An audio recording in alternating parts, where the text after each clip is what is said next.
now if there's somebody watching now that actually wants to get into now this is the funny thing because now I had to tell people that there's a difference between doing parties and event planning Oh, because remember I used to throw parties, yeah. Well, great parties, you do know. I remember? Um, Of and, course I do. The grill, all them places. I yeah, remember. and being that like I did many parties over the years, and great networking events, people would mislabel me as an event planner, and I Mm. would tell people like I plan the party, yes, but I'm more of a promoter because like when with event planning, I know that there's more involved. So I want to ask you like what is event planning? Because like I said, when people were calling me event planner, now not to take away that I could have done it, Mhm. but then there would be no Epiphany Blue, and I couldn't take that chance. Now let me stop. Yeah, wait, I'm like, yeah, wait a minute, hold on. But So yeah, silly. just explain what because I noticed it's a lot of intricacies involved with that, especially when it's a whole wide spectrum. Because people think that throwing a party, and like I said, throwing a party is part of event Yeah, planning. But like yeah. I said, I don't think people understand what event planning really is. Yeah. So first of all, much respect that you have even brought that up because it has been asked my team, anybody who knows me, my mantra was anyone can plan an event, but not everyone is an event planner. So the fact that you brought this up, I'm just like, wow, like, okay, you get it. So you were, yes, you were someone who hosted events, planned events. You did aspects of planning, right?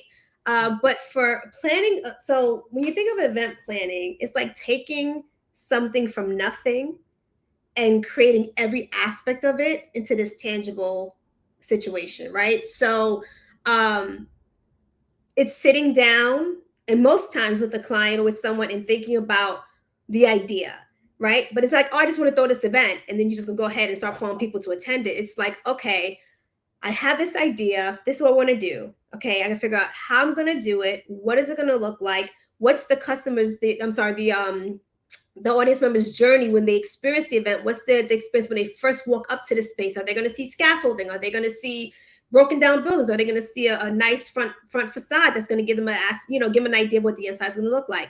What do they feel and think and experience when they walk into the space? How is check-in going to be? Should it be here? Should it be there? What's the bottleneck going to be? It is so, like, and that's just like the beginning, like just thinking through how the whole concept of it is, what the event's going to be, how it's going to accomplish your goals, and then how the event is going to map out, right? The type of venue you find.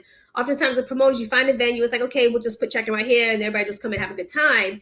But it's like, okay, the venue has to have this amount of room from the door to the check-in because we don't want a bottleneck. And the venue has to be able to have this space open wide because the stage is going to be here. So this is a lounge that kind of goes into you. They're not going to see the stage. It's like there's so many intricate details. Oh, we have to create a minute by minute production schedule. Oftentimes people don't do that. They just create, like, we know we're going to open the doors at 10, maybe have a DJ play from 10 to 10:30, have someone say what's up, and then we out, right? But this is like, okay, from 10:30 to 10:32, we're going to do this. From 10:34 to, so it's that intricate of a minute by minute production schedule you're creating, which is why I laughed when I asked you today, what time should I log on? You said 2:52. I was like, this monkey, if only he knew that that actually means something to me. And you lucky I was about to log on at that time because that means something to me. If you say be on at 2:52, that's what an event planner would say. I need you at 2:52 and 59 seconds. So log on. So it's just that much detail. You want to have risk analysis. You want to be able to look at the venue. What are the emergency, the emergency protocols? What are the plans that you have in place in case there's an emergency? What if there's a terrorist attack? What is it? There's like, it's so much you have to think about. And then that's just not even getting down to like decor and speakers and handling the speaker, hospitality and the decor and the AV and yeah. So, and then forget registration. What's the registration page going to look like? What's the user's interface? How are they going to feel when they come to it? What is the data we're going to collect? What does the client need? How are we going to do it? How long do we give them? When do we open it? Oh, we have to end it 10 days before the event. We have to do the name badges. What are they going to look like? How do we want the name badges to? So, yeah. So I say all that to say, you get the point that an event planning involves a very detailed, intricate, organized process of creating an experience that will accomplish an objective, a goal for the person who is throwing the event.